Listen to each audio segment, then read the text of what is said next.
Un millionnaire en retard pour une réunion a vu une pauvre femme avec ses jumeaux sous la tempête. Sur le coup, il lui a donné les clés de sa maison. Mais en rentrant, il a été pris de panique en voyant ce qu'elle avait fait. Paris, 7h30 du matin. La pluie tombait à verse, froide et incessante, dessinant des rivières brillantes sur les pavés de Saint-Germain-des-Prés. Arnaud Delacroix descendait précipitamment les marches de son immeuble haussmannien, son manteau griffé déjà trempé par l'averse. Il tenait son attaché-case contre lui comme un bouclier, son regard fixé sur la voiture avec chauffeur qui l'attendait en double file. La réunion prévue pour 8 heures précises, avec des investisseurs japonais et américains, ne tolérait aucun retard. C'était la rencontre qui scellerait l'avenir de son groupe immobilier, Delacroix Patrimoine. Des mois de préparation, des centaines de milliers d'euros investis en études de marché et une présentation chirurgicale attendaient ce moment. Il courait presque, bousculant sans s'excuser un livreur sur vélo, quand son regard fut capté par une scène qui semblait figée dans un autre temps. Sous le porche d'un bâtiment vétuste, une femme jeune, totalement trempée, protégeait avec maladresse 2 enfants blottis contre son manteau détrempé. Les gosses, des jumeaux d'environ 4 ans, étaient emmitouflés dans des couvertures si mouillées qu'elles semblaient collées à leur peau. La femme serrait les petits contre elle, ses cheveux noirs plaqués contre son visage, ses yeux grands ouverts, perdus entre la panique et la lassitude. Un taxi passa, éclaboussant davantage les 3 silhouettes sans défense. Arnaud ralentit, d'abord par réflexe, puis s'arrêta net à quelques mètres. Il sentit l'eau glacée ruisseler dans son cou, son cœur battre avec une intensité étrange. Il y avait quelque chose dans ce regard, dans cette posture de protection désespérée qui suspendit le temps. Un éclair de mémoire peut-être, ou une dissonance dans sa routine huilée. Le chauffeur klaxonna. Arnaud sursauta, secoua la tête et fit un pas pour reprendre sa course. Mais ses jambes refusèrent d'obéir. Il détourna à nouveau les yeux vers la femme. Elle ne le regardait même pas, concentrée sur les garçons qu'elle tentait de réchauffer en frottant doucement leurs mains. Cette scène, aussi simple soit-elle, bousculait quelque chose de profondément ancré en lui. Ce n'était ni de la pitié, ni une impulsion de héros citadin. C'était une impression ancienne, difficile à nommer, mais impossible à ignorer. Il regarda autour de lui. Pas de policiers, pas de passants qui semblaient s'en soucier. Les voitures passaient à toute allure, les parapluies défilaient sans un regard pour ce petit îlot de misère. Arnaud jeta un œil à sa montre. 7h40. Il n'avait plus que 20 minutes. La panique monta, mêlée à une colère sourde contre lui-même. Il n'avait pas le temps. Il n'avait jamais le temps. Pourtant, il s'avança lentement vers elle. « Madame ?» dit-il, sa voix masquant mal son hésitation. La femme releva les yeux vers lui, et à cet instant, quelque chose de plus profond s'alluma dans l'esprit d'Arnaud. Il ne reconnaissait pas ce visage, et pourtant il avait la sensation étrange qu'il ne l'oubliait pas non plus. Elle resta silencieuse, les yeux emplis de fatigue et de défiance. Les enfants frémirent, mais ne pleurèrent pas. Il fouilla dans la poche intérieure de son manteau et en sortit son trousseau. Sans réfléchir davantage, il détacha une petite clé argentée, la clé de son appartement. « Prenez-la. 5e étage, porte à gauche en sortant de l'ascenseur. Il y a de quoi se sécher, nourrir les enfants et se reposer. Je dois vraiment partir, mais vous pouvez rester jusqu'à ce que je revienne. » Elle le fixa, les yeux écarquillés. Il déposa la clé dans sa main sans attendre une réponse, fit demi-tour et courut vers la voiture. Le chauffeur avait déjà ouvert la porte. Arnaud y sauta, lança un « Allez !» bref, et s'effondra contre le siège, le cœur battant et les pensées embrouillées. Il tenta de se concentrer. La présentation, les chiffres, les attentes. Mais au fil des minutes, l'image de cette femme et des enfants restait figée dans sa mémoire, comme un écho ancien qui refusait de s'effacer. Il ne savait même pas son nom. Et pourtant, quelque chose lui disait que cette matinée ne ressemblerait à aucune autre, pas uniquement à cause de la pluie ou du rendez-vous crucial, mais à cause d'un regard. Un regard qui venait de fissurer la carapace bien étanche d'Arnaud Delacroix. Le trajet jusqu'à la Défense fut un brouillard de pensées confuses. Arnaud regardait défiler les immeubles gris derrière la vitre embuée de la voiture, mais son esprit était resté sur le trottoir détrempé, près de cette femme et des 2 enfants. Il n'avait pas pris son parapluie, ni même vérifié s'il avait des billets dans son portefeuille. Tout ce qu'il avait pu faire, C'était lui tendre la clé de son appartement comme on jetterait une bouée à quelqu'un en train de se noyer, sans même savoir nager soi-même. Il n'était pas de ceux qui agissaient sur des impulsions. Il calculait, pesait, prévoyait. Et pourtant, cette fois, son geste avait été pur instinct. Arrivé au siège du groupe Yamazaki, il traversa le hall de marbre sous les regards surpris de quelques cadres. Trempé jusqu'aux os, le manteau goûtant, il offrit un sourire crispé à l'hôtesse qui lui tendait un torchon. Il se changea, dans les toilettes, ajusta sa cravate et entra dans la salle de réunion à 7h57, avec 3 minutes d'avance. À l'intérieur, une table ovale en verre, des visages impassibles, des portables alignés, et la tension que seule une négociation à plusieurs dizaines de millions d'euros pouvait provoquer. Il déroula sa présentation avec rigueur. Chaque diapositive était millimétrée, chaque mot pesé. Il parlait avec aisance, comme à son habitude. Et pourtant, sous son calme apparent, un nom sans visage se dessinait lentement dans son esprit. Clémence. Il ne savait pas pourquoi ce prénom lui venait. Ce n'était pas rationnel. Il ne connaissait pas cette femme. Mais son regard, il lui rappelait quelque chose d'enfoui. Une mémoire floue comme une chanson oubliée qu'on reconnaît dès les premières notes. Il enchaîna les arguments, répondit aux questions, conclut sur une promesse de retour sur investissement audacieuse mais réaliste. Applaudissements. Sourire satisfait. Le contrat semblait acquis, mais Arnaud ne savourait pas. Il regardait sa montre plus qu'il ne regardait ses interlocuteurs. À 9h30, la réunion prit fin. Il serra des mains, échangea des cartes, promit des déjeuners futurs. Dès qu'il fut hors de portée des regards, il ordonna à son chauffeur de rentrer immédiatement. Le trajet du retour fut interminable. Paris semblait figé dans une lenteur absurde. Chaque feu rouge, chaque piéton traversant trop lentement devenait un obstacle à son angoisse croissante. Et s'il s'était trompé? Et si elle avait profité de son absence pour voler, saccager, disparaître? Il avait laissé entrer une inconnue chez lui. Cela allait à l'encontre de tout ce qu'il représentait. Le contrôle, la maîtrise, la prudence. Quand enfin la voiture s'arrêta devant son immeuble, il en sortit d'un bond, gravit les marches 2 à 2, ignorant l'ascenseur. Sa respiration s'accélérait. Il serra la poignée, inséra la clé, ouvrit lentement la porte. Le silence. Aucune voix d'enfant, aucun bruit de pas. Il fit un pas puis un autre, inspectant l'entrée. Rien n'avait bougé. Le tapis était à sa place, le porte-manteau vide. Il s'avança dans le salon. Personne, mais il y avait quelque chose, un changement subtil, un courant d'air peut-être, une sensation de vide étrange. Sur la table basse, un coussin était tombé. Le plaid du canapé avait été déplacé. Il posa sa mallette sur le sol, hésita, puis alla vers la cuisine. Toujours personne. Il ouvrit la porte de la chambre d'amis. Vide. Celle de la salle de bain, sèche, propre, inoccupée. Il commença à penser qu'elle n'était jamais montée, que peut-être elle n'avait pas osé. Mais lorsqu'il ouvrit la porte de sa propre chambre, son cœur se figea. Les rideaux étaient tirés. La lumière du jour passait à peine. Une odeur de savon et de tissu mouillé flottait dans l'air. Et là, sur le lit, une couverture soigneusement pliée. Au pied du lit, une paire de chaussons d'enfant. Et sur la commode, quelque chose de bien plus perturbant. Une photo de lui, plus jeune, avec ses parents, prise dans la maison familiale du Vexin. Elle était posée là, à côté d'une autre, plus ancienne encore, où il souriait, enfant, à la plage, tenant une pelle rouge. Il s'approcha. Sur la table, les photos n'étaient pas seules. Certaines étaient déchirées, d'autres simplement sorties de leur cadre. Son cœur battait plus vite. Ce n'étaient pas des photos qu'il laissait traîner. Elles étaient rangées dans un tiroir fermé à clé dans son bureau. Il quitta la pièce à grandes enjambées, se dirigea vers son bureau et constata, effaré, que la petite commode où il conservait ses souvenirs avait été forcée. Une des poignées pendait et l'intérieur avait été fouillé. Il posa sa main sur le rebord du meuble, tentant de calmer la vague d'émotions qui montait. Il avait l'impression qu'une partie de son passé venait d'être violemment arrachée à l'oubli. Elle n'avait pas pris d'objet de valeur. Rien, d'électronique, rien d'argent, juste des morceaux de sa vie. Et il ne savait toujours pas son nom. Arnaud resta un long moment immobile devant le tiroir fracturé. Il avait l'impression qu'on lui avait arraché quelque chose de plus intime qu'un simple souvenir.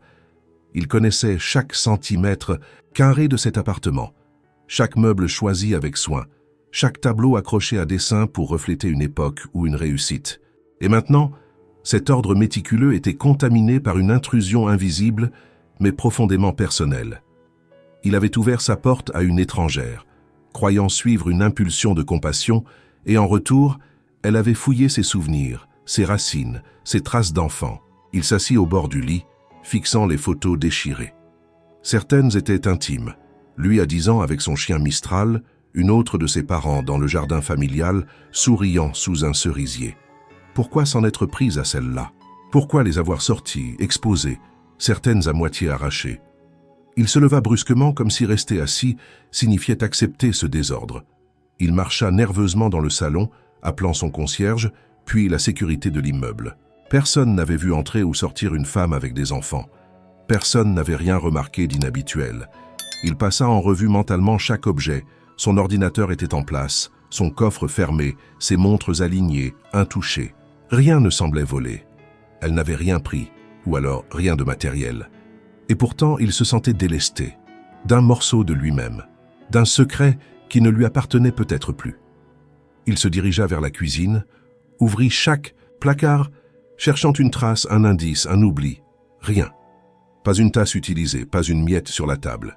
Et puis, au moment où il allait se détourner, il vit un papier glissé sous un dessous de plat, comme si quelqu'un l'y avait laissé volontairement à mi-vue, à mi-secret.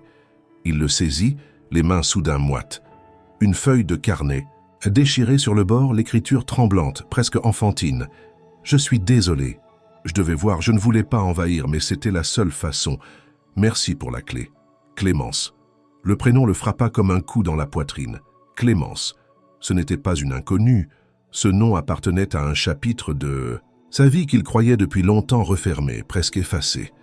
Il relut la note plusieurs fois, incapable de croire ce qu'il voyait.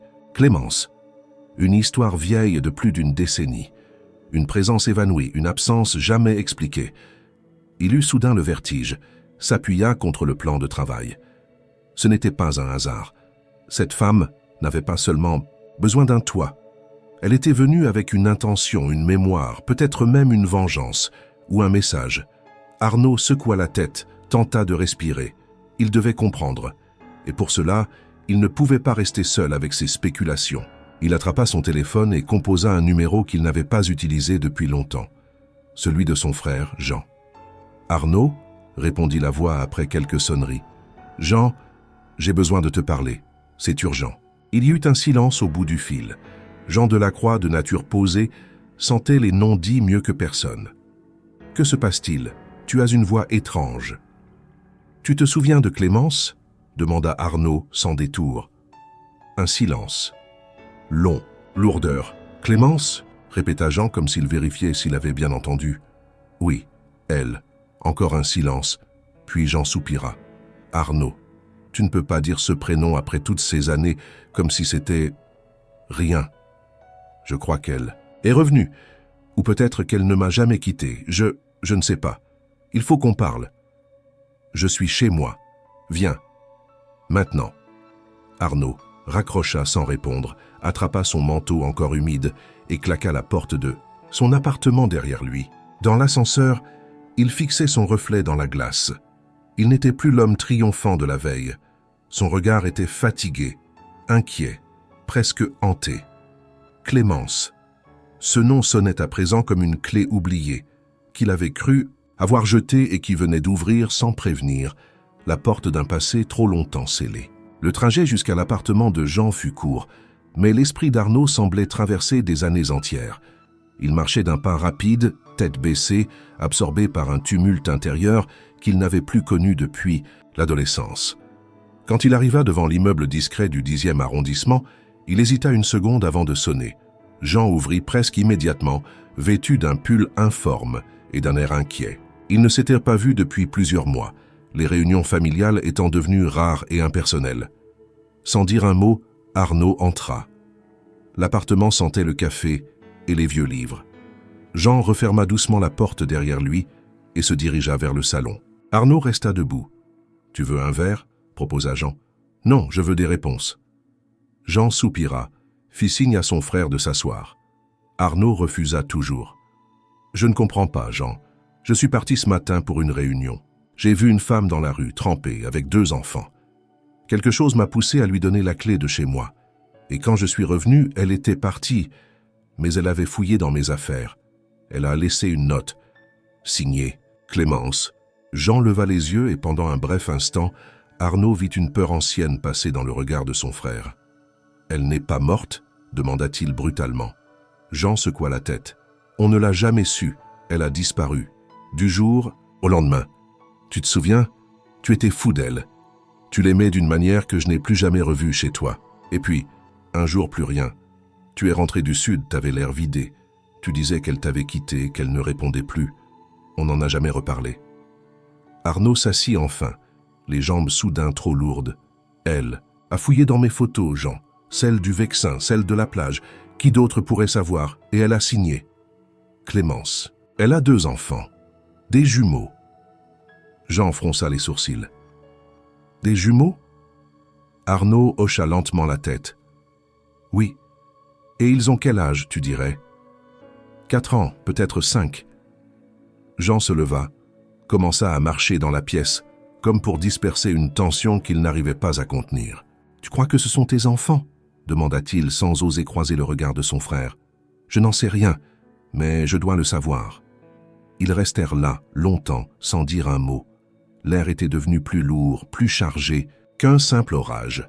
Arnaud finit par se lever. « Je retourne chez moi, peut-être qu'elle a laissé autre chose, peut-être qu'elle va revenir. » Jean l'accompagna jusqu'à la porte, posa une main sur son épaule. « Si c'est vraiment Clémence, alors tout ce que tu croyais enterré risque de remonter.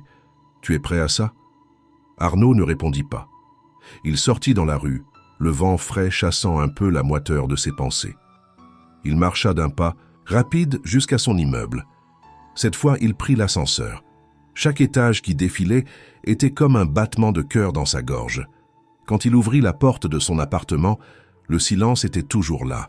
Il laissa son manteau sur le dossier d'une chaise, inspecta à nouveau les pièces. Rien n'avait changé, et pourtant tout semblait différent. La lumière du soir filtrait à travers les stores à moitié fermés. Il alla dans sa chambre, s'assit à son bureau.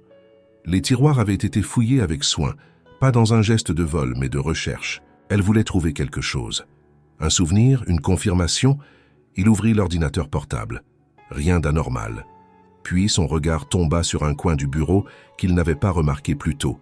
Une enveloppe Kraft pliée en 2. Il la prit, l'ouvrit.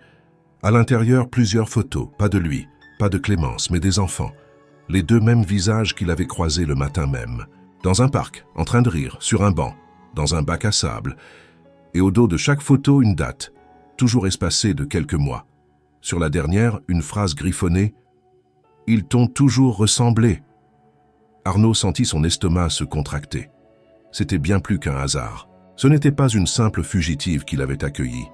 C'était une femme qui le connaissait, une femme qui n'avait jamais cessé de le suivre à distance. Et maintenant, elle avait décidé de revenir. Le reste de la nuit fut une suite d'allers-retours nerveux entre les pièces de l'appartement. Arnaud ne parvenait pas à s'apaiser. Les photos posées devant lui semblaient l'accuser, comme si chaque image des enfants riait d'une ignorance prolongée. Il les observa à la loupe. L'un avait une fossette identique à la sienne, l'autre ce pli singulier entre les sourcils qu'il retrouvait chaque matin dans le miroir. Mais cela ne suffisait pas. Il lui fallait des réponses tangibles, et la seule personne capable de les lui fournir avait disparu aussi vite qu'elle était apparue. Il tenta de dormir en vain. À 5 heures du matin, il se leva et décida de réorganiser son bureau, comme pour reprendre un semblant de contrôle sur ce qui lui échappait.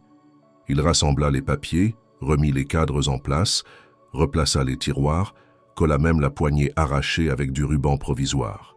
Mais lorsqu'il se pencha pour ramasser un cahier tombé entre le meuble et le mur, il aperçut quelque chose d'autre, glissé presque avec soin derrière la colonne du bureau. Un billet, plié en 4, jauni par l'humidité. Son cœur s'emballa. Il l'ouvrit avec précaution. Ce n'était pas la même écriture que celle du premier mot. Celle-ci était plus ferme, plus affirmée. Le papier vibrait légèrement entre ses doigts. Il lut « Je suis revenu parce que je ne peux plus fuir. Ils ont besoin de savoir, moi aussi. J'ai essayé de rester loin. J'ai cru que tu m'avais oublié ou que tu ne voulais plus savoir. Mais je me suis trompé. Tu as laissé ta clé. Tu m'as reconnu quelque part. Et moi, je n'ai pas pu résister à l'envie de vérifier, de voir si c'était toujours toi, si c'était encore chez nous. Je sais que ce n'est pas juste.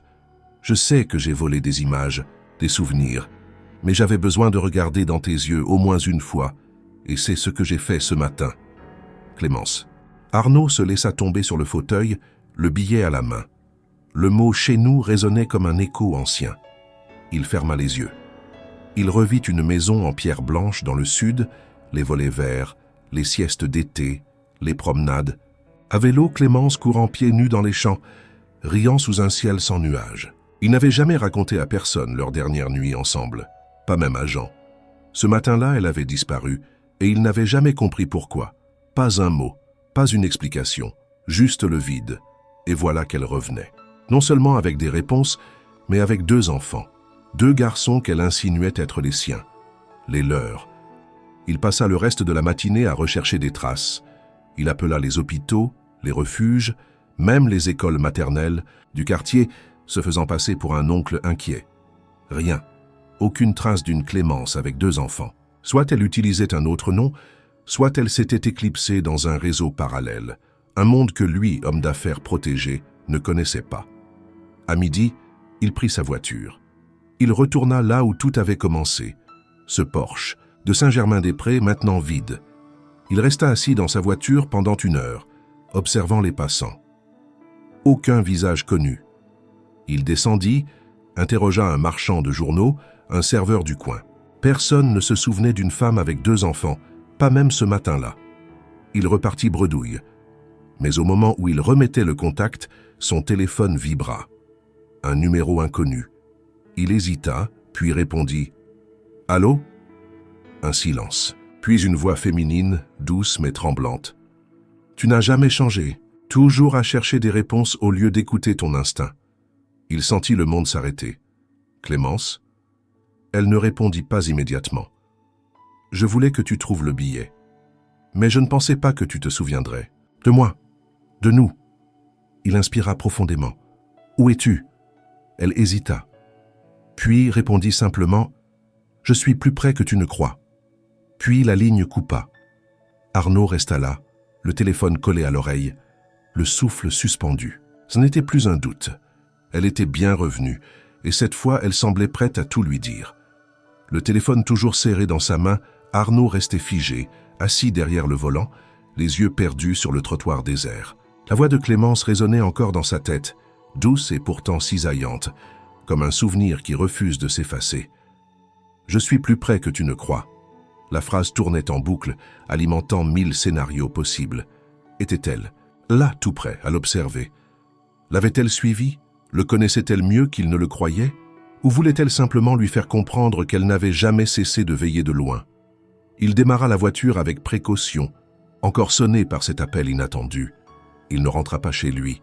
À la place, il prit la route vers les Buttes Chaumont, un parc qu'il et Clémence fréquentaient autrefois. C'était là qu'ils se retrouvaient, adolescents, pour rêver d'un futur qui semblait aujourd'hui aussi lointain qu'un autre siècle. Le parc était presque vide à cette heure, baigné par une lumière grise. Arnaud marcha jusqu'au vieux kiosque, s'y assit et sortit son téléphone. Il fit défiler ses contacts, puis tapa lentement le nom de son frère, Jean. « Il faut qu'on parle à nouveau maintenant. » Le message fut lu presque aussitôt. 1 minute plus tard, Jean appelait. « Dis-moi. » Arnaud n'hésita pas. « Elle m'a appelé. » Un silence s'étira au bout de la ligne. « Tu es sûr que c'est elle ?» demanda Jean, la voix étrangement tendue. Sa voix, sa façon de parler. Elle savait des choses. Elle savait pour nous. Elle a dit que j'étais toujours le même. Jean soupira longuement. « Je ne te l'ai jamais dit, mais j'ai entendu son nom il y a quelques années. » Le cœur d'Arnaud manqua un battement. « Où ?»« Dans un café à Belleville. J'y allais pour voir une cliente. J'ai entendu une femme parler à une autre. Elle disait « Clémence » et repartit, comme toujours. Elle ne reste jamais longtemps. Tu l'as vue ? Non, elles étaient derrière moi, et je n'ai pas osé me retourner. Peut-être parce que je ne voulais pas savoir, peut-être parce que j'avais peur. Mais j'ai entendu assez pour comprendre que ce nom n'était pas un hasard. Arnaud se leva d'un bond. « Pourquoi tu ne m'as rien dit ?» Jean hésita. « Parce que tu allais mal à l'époque. Tu sortais à peine de la crise avec l'entreprise. Tu parlais d'acheter un bien à l'étranger. Tu voulais tout fuir. Et Clémence, c'était un fantôme. Je ne voulais pas te replonger là-dedans. Arnaud se mit à marcher frénétiquement entre les bancs du parc. Elle a 2 enfants, Jean, des jumeaux, et ils pourraient être les miens. Le silence se fit lourd. Puis Jean murmura « C'est possible ». Arnaud s'arrêta net. « Quoi ? Tu ne t'es jamais demandé pourquoi elle est partie ? Moi si.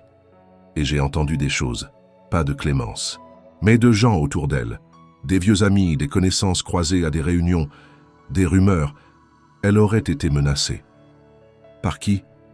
Jean inspira profondément. Par Marc Lemoine. Arnaud sentit une brûlure dans sa gorge. Marc, mon ancien associé ? Oui, il y avait des histoires à l'époque. Des tensions, des conflits internes. Et Clémence n'était pas juste ta compagne. Elle avait accès à des informations. Elle connaissait les coulisses. Peut-être qu'elle a vu ou su quelque chose qu'elle n'aurait pas dû. Arnaud sentit une sueur froide couler le long de sa colonne vertébrale. Il n'avait jamais soupçonné Marc de quoi que ce soit. Ils avaient fondé Delacroix Patrimoine ensemble, bâti chaque étage de l'Empire. Mais Marc avait quitté le navire brusquement sous prétexte de divergences stratégiques. Tu penses que c'est pour ça qu'elle a disparu ? Je n'en sais rien. Mais ça expliquerait beaucoup de choses. Arnaud serra les poings. Je vais découvrir la vérité. Je vais remonter cette piste. Clémence ne serait pas revenue sans raison.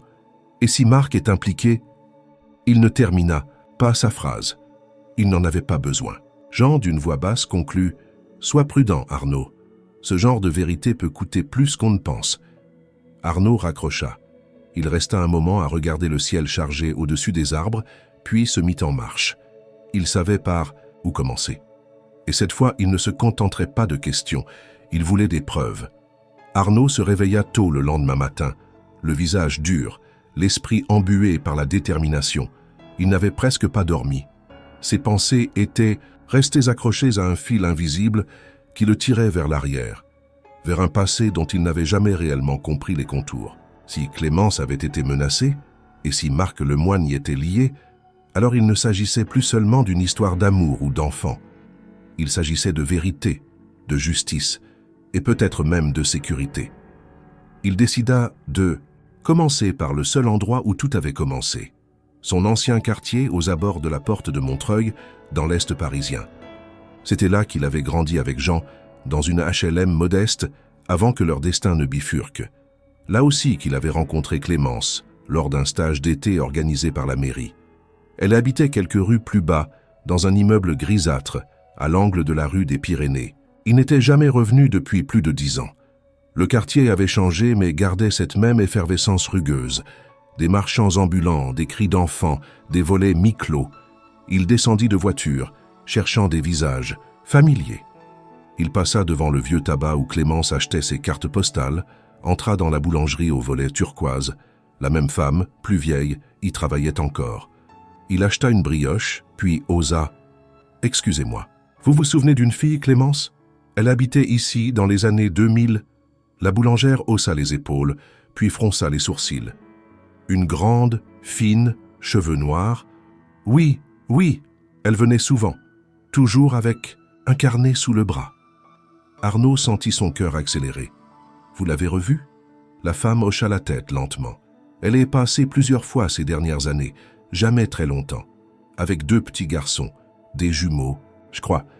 Elle disait qu'ils aimaient les chouquettes. Il ferma les yeux un instant. « Vous savez où elle vivait ?»« Non. Mais elle m'a dit une fois qu'elle travaillait dans un foyer, un orphelinat ou quelque chose comme ça, pas loin d'ici. » Arnaud la remercia et sortit précipitamment. Il passa les 2 heures suivantes à appeler tous les foyers pour enfants du secteur. Ce fut dans une petite structure associative rue de Bagnolet qu'on lui confirma qu'une certaine Clémence avait bien travaillé là, il y a environ 3 ans.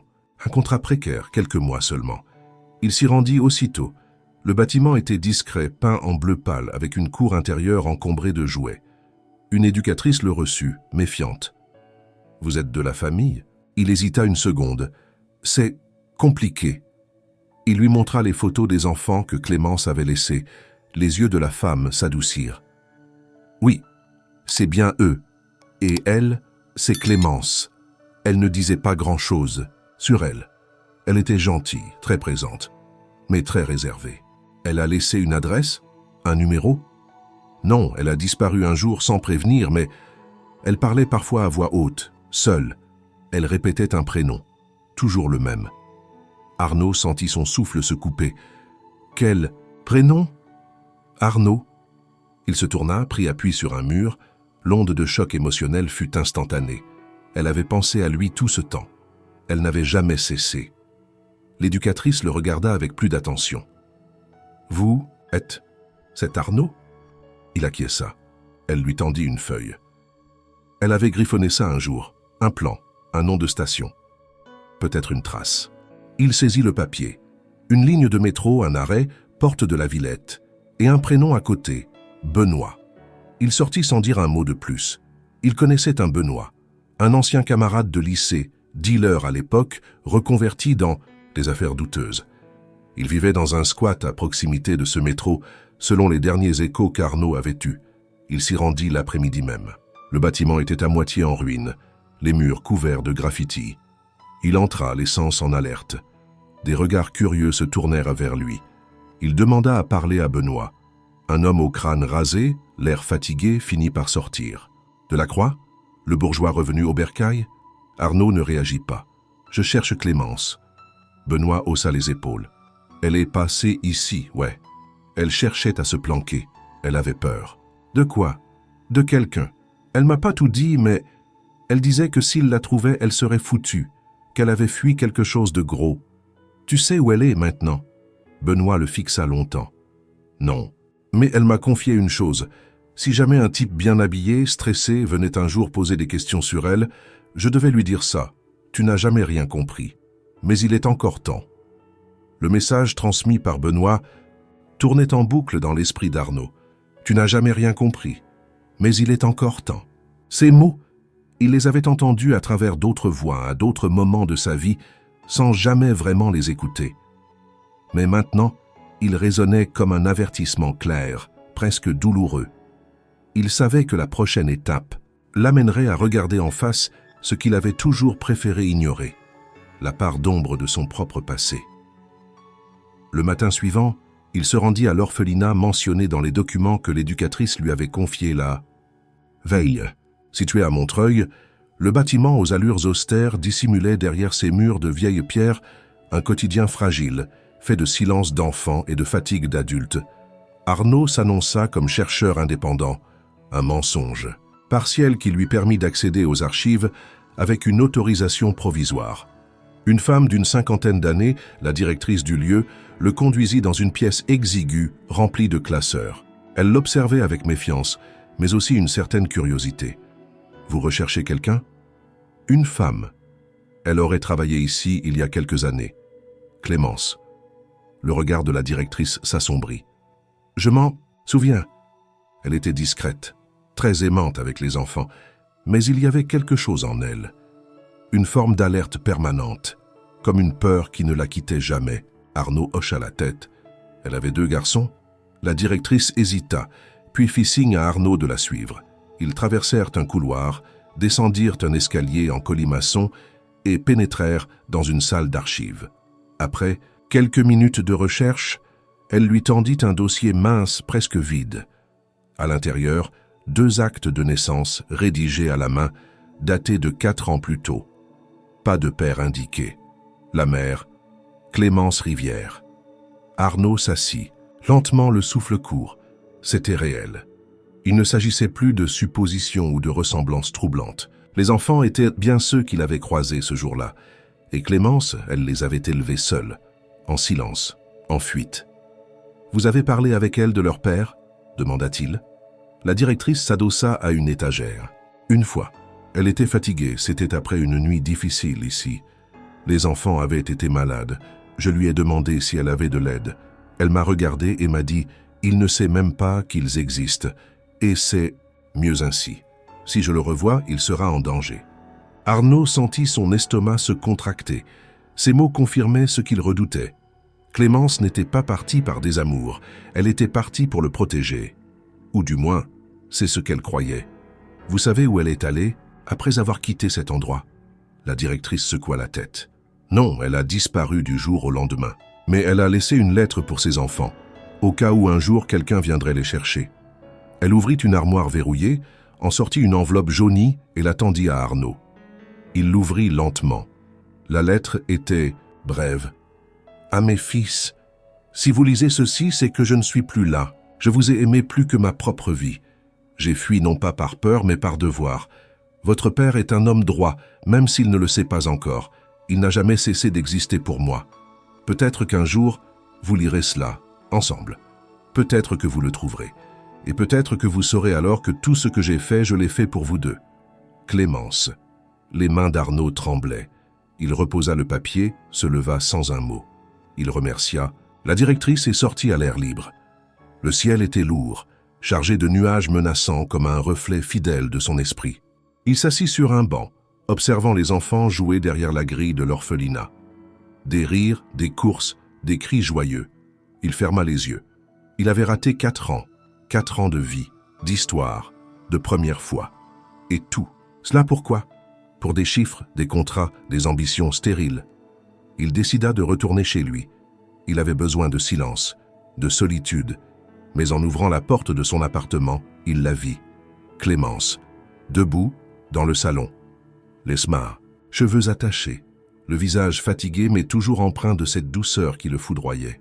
Et à ses côtés, les 2 garçons. Il le regardait, lui sans comprendre, eux sans peur. Clémence prit la parole, la voix posée. « Il est temps. » Le silence dans la pièce était si dense qu'Arnaud en entendait le tic-tac lointain. De l'horloge murale. Clémence se tenait devant lui, droite mais visiblement tendue, les mains posées sur les épaules des 2 garçons. Eux l'observaient avec cette curiosité propre aux enfants face à l'inconnu, sans savoir s'ils devaient s'approcher ou s'éloigner. Arnaud, lui, se sentait cloué au sol, incapable de formuler un mot. Elle était là, pas dans un souvenir, pas au bout d'un rêve mais bien réel, devant lui dans son salon comme si elle n'était jamais partie. Il fit un pas en avant, puis un autre, lentement. « Clémence !» Elle ne recula pas. Ses yeux s'étaient posés sur lui avec une intensité presque douloureuse. « Bonjour Arnaud. » Il n'avait pas entendu sa voix depuis 12 ans, et, pourtant, il aurait pu la reconnaître entre 1000. Elle n'avait pas changé. Ou plutôt, elle avait changé comme lui. Plus grave, plus mûre, mais toujours ancrée dans ce qu'ils avaient été. Il jeta un regard aux enfants. Ils portaient des pulls identiques, l'un bleu, l'autre vert. L'un d'eux tenait une petite voiture en plastique, l'autre un livre de dessin abîmé. Arnaud se pencha, posa un genou au sol, les yeux humides. « Bonjour !» Ils le fixèrent sans répondre. Clémence s'agenouilla à son tour. « Les garçons, je vous présente Arnaud. C'est un vieil ami. » Les enfants hochèrent la tête, prudemment. L'un d'eux, le plus réservé, recula légèrement derrière elle. « On peut aller dessiner ?» demanda l'autre. Clémence leur sourit. « Oui, dans le bureau, tu te souviens, avec les grandes feuilles. » Ils partirent en courant, laissant les 2 adultes seuls dans la pièce. Arnaud se redressa, lentement, le cœur battant. « Tu es revenu. » Clémence croisa les bras comme pour se protéger d'un froid intérieur. « Je ne pouvais plus fuir. Pas avec eux. Pas éternellement. » Il se rapprocha encore. « Pourquoi aujourd'hui ?» Elle hésita, puis alla s'asseoir sur le canapé, comme si ce simple geste représentait un choix décisif. « Parce que tu m'as vu. Tu m'as regardé dans la rue ce matin-là, et pour la première fois en 12 ans, j'ai vu dans tes yeux quelque chose que je croyais perdu. Une reconnaissance. Pas juste de moi, mais de nous. » Arnaud s'assit en face d'elle, sur le bord du fauteuil. « Et tu as fouillé dans mes affaires. » Elle baissa les yeux, coupable. « Je devais savoir si tu étais toujours le même, si tu gardais encore des traces de nous. J'ai trouvé les photos, les souvenirs, et j'ai su que tu ne m'avais pas effacé. » Il soupira profondément. « Non, je t'ai enfoui, pas effacé. Il y a une différence. » Ils se regardèrent longuement. Le temps semblait se contracter autour d'eux. Arnaud passa une main dans ses cheveux. « Et eux ?»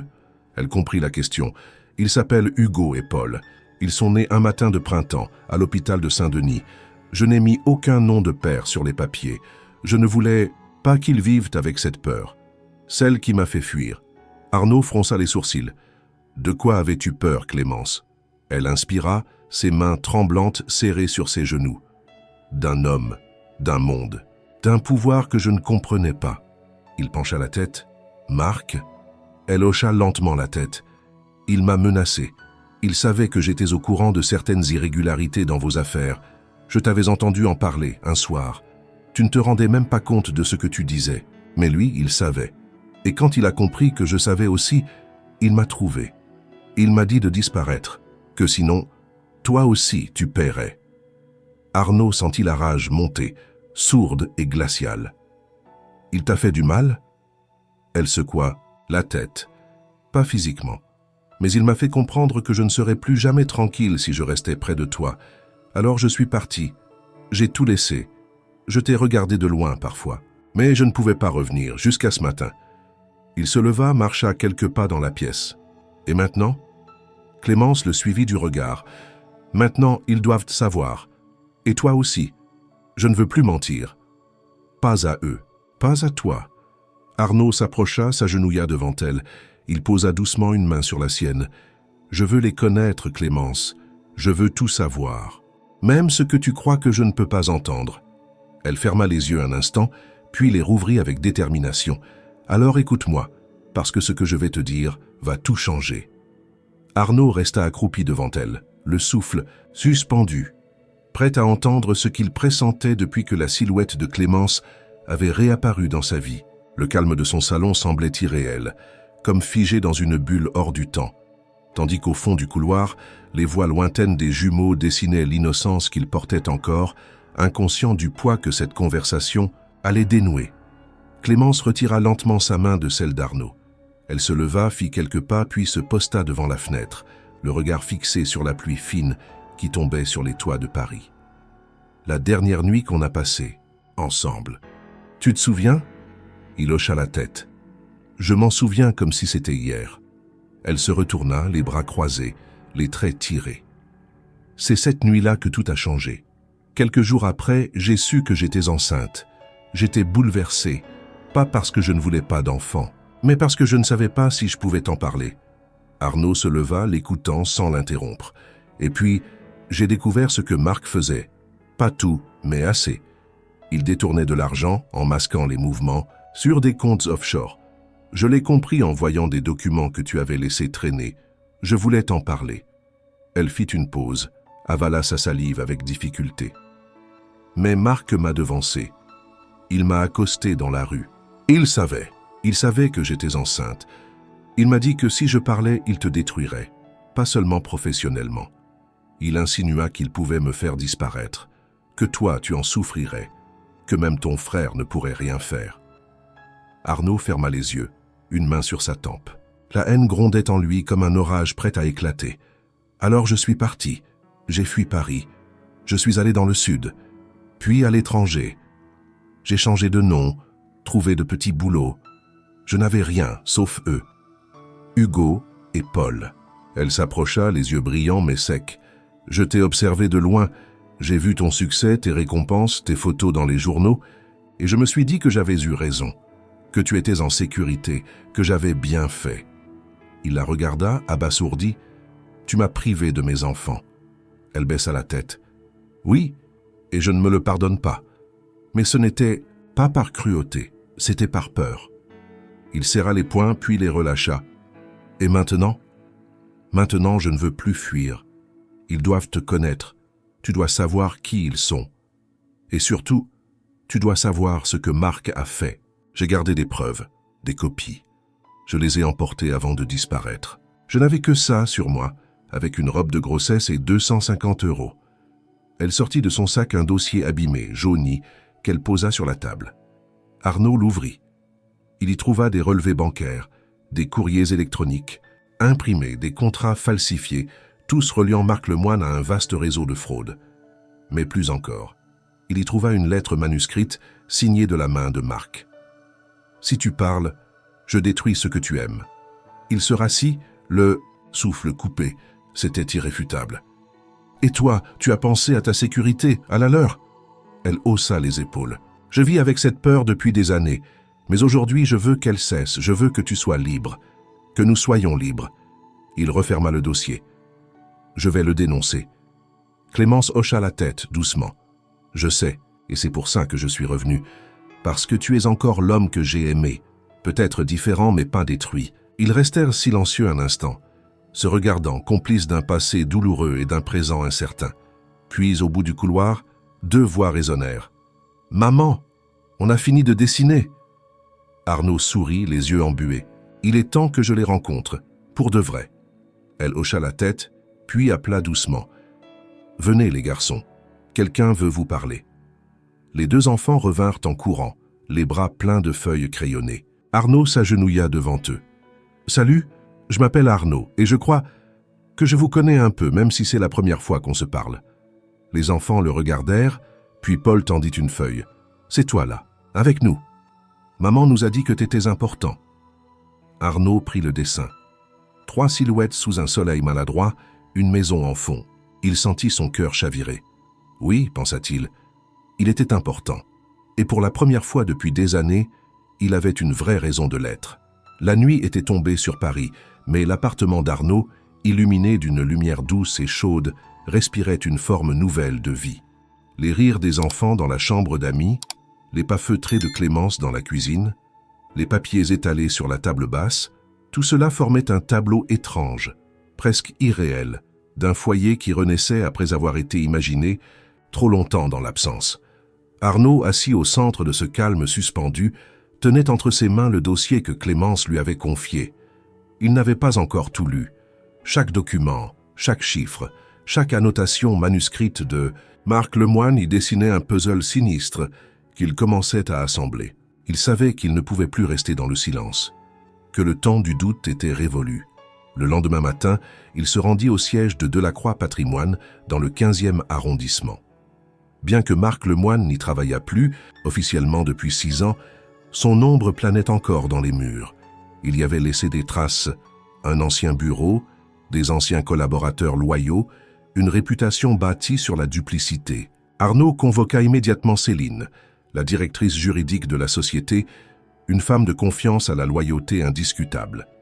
Ils s'isolèrent dans une salle confidentielle où il déposa devant elle les preuves accumulées par Clémence. « Je veux que tu analyses tout ça. Compte, mouvements financiers, noms, contrats, il y a dedans suffisamment de matière pour lancer une enquête. » Céline, habituée aux tempêtes, blêmit en parcourant les premières pages. « C'est sérieux. Tu sais ce que tu risques ?» Il hocha la tête. « Je ne peux plus couvrir ce que je sais maintenant, et je ne veux pas. » Marc a franchi des limites qu'aucune amitié, aucun silence ne justifie. Elle le fixa un instant, puis acquiesça. « Je te prépare un dossier à remettre aux autorités, mais tu vas devoir témoigner. » Arnaud soupira. « Je suis prêt. » 2 jours plus tard, muni d'un dossier complet, il se rendit au parquet financier. La procédure fut longue, les interrogatoires minutieux. Mais à chaque fois, il répondait avec fermeté, renforcé par la clarté de sa décision. Il raconta tout, les anomalies repérées tardivement, les conflits anciens avec Marc, la disparition de Clémence, sa réapparition. Les preuves matérielles faisèrent le reste. Et bientôt, une enquête officielle fut ouverte. Le nom de Marc Lemoine ressurgit dans les colonnes économiques des journaux, non plus comme celui d'un bâtisseur audacieux, mais comme celui d'un manipulateur dont les pratiques frauduleuses touchaient désormais à la justice.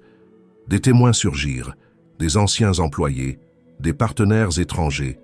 L'étau se resserrait. Arnaud, pendant ce temps, s'efforçait de recoller les morceaux de sa propre vie. Clémence s'était installée provisoirement dans son appartement. Les enfants s'adaptaient avec une étonnante facilité à ce nouvel espace, le transformant en terrain de jeu et de tendresse. Paul parlait beaucoup. Hugo observait davantage. Mais tous deux semblaient reconnaître instinctivement la présence de leur père, même si le mot lui-même n'avait pas encore été prononcé. Un soir, alors, qu'il lisait une histoire à voix basse dans la chambre, Hugo l'interrompit. « Tu vas rester, toi ?» Arnaud le regarda. « Tu veux dire ici, avec vous ?» Le garçon acquiesça.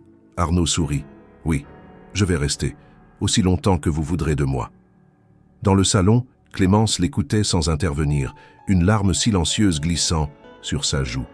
Mais tout n'était pas réglé. Une nuit, alors que tout semblait endormi, le téléphone d'Arnaud sonna. Numéro inconnu. Il décrocha. La voix grave et tranchante de Marc Lemoine résonna à l'autre bout du fil. « Je t'avais prévenu. On ne creuse pas un passé qu'on n'est pas prêt à affronter. » Arnaud, calme, répondit « Ton passé va t'enterrer, Marc. Pas moi. » Un rire bref, amer. « Tu crois que c'est fini? Ce n'est que le début. » Puis le silence. Arnaud resta là, le téléphone en main, les pensées en ébullition. Il savait que Marc n'était pas homme à tomber sans fracas, que sa chute allait provoquer des remous, mais il n'avait plus peur, plus maintenant. Il éteignit son portable, retourna vers la chambre, regarda ses fils dormir, leur respiration lente et paisible. Clémence se tenait dans l'ombre du couloir. « Il t'a appelé ?» Il hocha la tête. Il sait que c'est fini. Et il fera tout pour ne pas tomber seul. Elle posa une main sur son bras. Alors on restera debout, ensemble. Les jours qui suivirent l'appel menaçant de Marc furent d'une tension silencieuse, comme si chaque respiration d'Arnaud portait le poids d'un avenir incertain. Paris poursuivait son ballet quotidien, indifférente aux tempêtes intérieures de ceux qu'elle abritait. Mais dans l'appartement d'Arnaud, les murs semblaient se resserrer, emplis d'attentes, de doutes et de résilience. Clémence ne disait rien, mais ses gestes étaient plus doux, ses regards plus attentifs. Les enfants, eux, semblaient naviguer sur une mer invisible, protégés par une bulle que leurs parents s'efforçaient de maintenir intacte.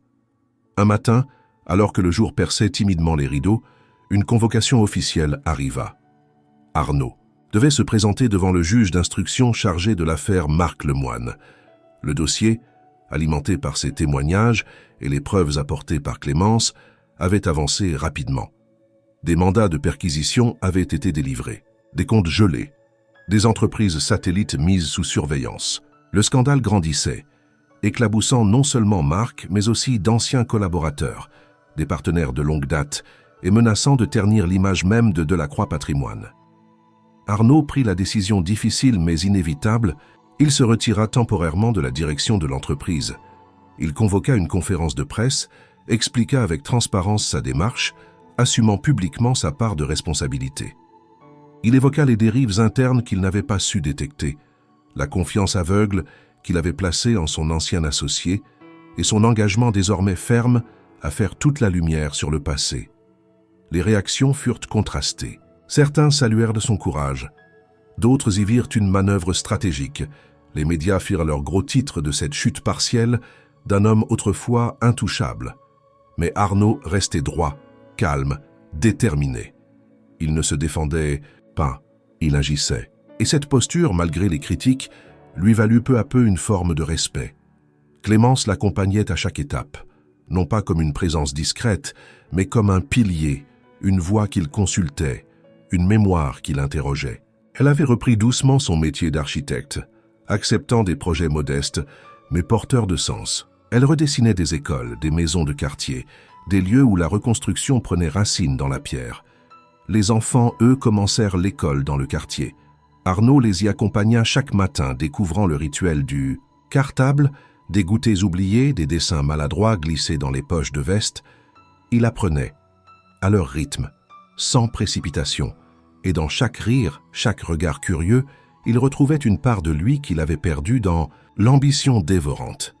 Un soir, alors qu'il lisait un conte à Hugo et Paul, un des garçons lui demanda « Papa, tu étais comment quand t'étais petit ?» Le mot « papa » le frappa comme une vague douce, inattendue. « J'étais comme vous, curieux, un peu turbulent. Mais j'avais pas deux aussi bons garçons autour de moi. » Les enfants sourirent, et Clémence, dans l'embrasure de la porte, sentit son cœur se serrer d'un bonheur fragile mais puissant. Cependant, tout n'était pas encore terminé. Le procès de Marc se préparait. Arnaud allait devoir témoigner publiquement, face à la justice, face à Marc lui-même. Il savait que ce moment serait décisif, non seulement pour tourner la page, mais pour en écrire une nouvelle. Il passa plusieurs jours à relire ses dépositions, à se remémorer les années de complicité professionnelle devenues trahison. La veille de l'audience, Clémence le trouva dans le salon, penché sur ses notes. « Tu n'as pas apporté tout ça seul, tu sais. » Il leva les yeux vers elle, fatigué, mais habité d'une nouvelle force. « Je ne suis plus seul.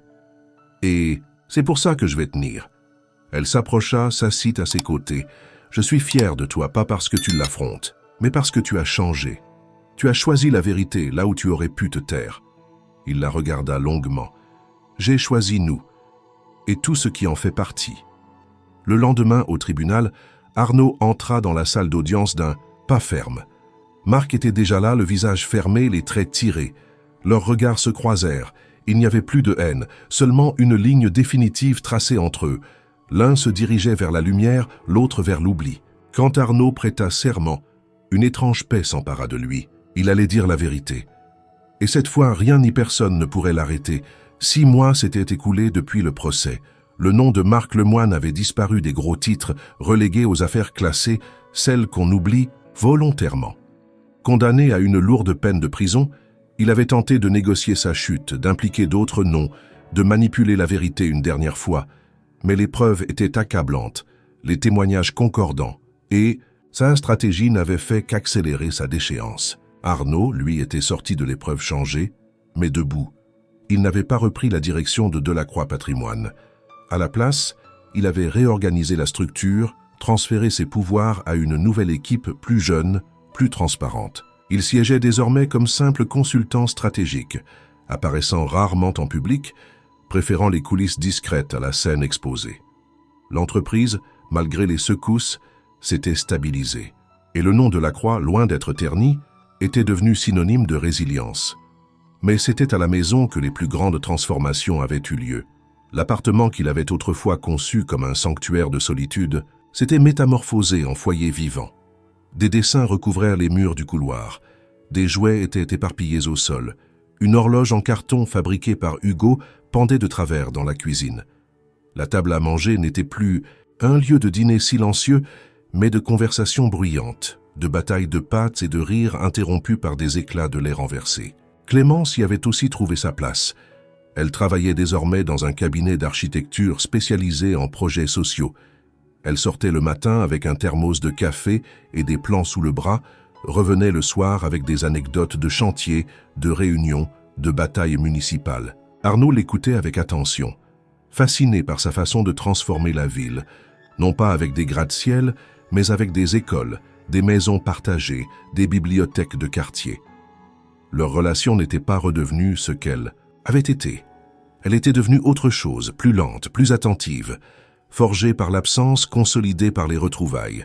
Il n'y avait plus l'urgence des débuts, mais une complicité profonde, une alliance construite dans l'adversité. Ils ne parlaient pas d'avenir comme d'un projet, mais comme d'un terrain en friche qu'ils cultivaient au jour le jour. Un dimanche matin, alors que les enfants jouaient dans le salon et que le soleil baignait la pièce d'une lumière douce, Clémence s'assit à côté d'Arnaud sur le canapé. « Tu te rends compte de ce que cette pluie a déclenché ?» Il sourit, regardant les garçons se disputer une boîte de feutre. Une réunion annulée, 2 enfants dans un hall et tout un passé qui refait surface. Elle posa la tête sur son épaule. « Tu crois que c'est le hasard ?» Il hésita. « Je crois que parfois il faut qu'on s'arrête assez longtemps pour que la vie ait le temps de nous rattraper. » Elle ferma les yeux, apaisée. « Tu sais, je ne regrette rien, pas même la fuite, parce qu'elle m'a ramené jusqu'ici. » Il l'embrassa doucement sur le front. Moi non plus. Quelques heures plus tard, ils sortirent tous ensemble, dans le square en bas de l'immeuble. Paul avait une trottinette, Hugo un ballon. Clémence et Arnaud marchaient lentement, main dans la main. Des voisins les saluèrent. Des enfants vinrent jouer avec les jumeaux. La vie simple réelle les accueillait dans sa routine bienveillante. Et dans ce cadre ordinaire, Arnaud comprit qu'il n'avait pas perdu 12 ans. Il les avait traversés. Il les avait portés en silence. Et désormais, il les transformait en quelque chose d'utile, de vivant, de vrai. Ce n'était pas une fin heureuse, c'était un nouveau départ. Et cette fois, il n'avait plus besoin de fuir.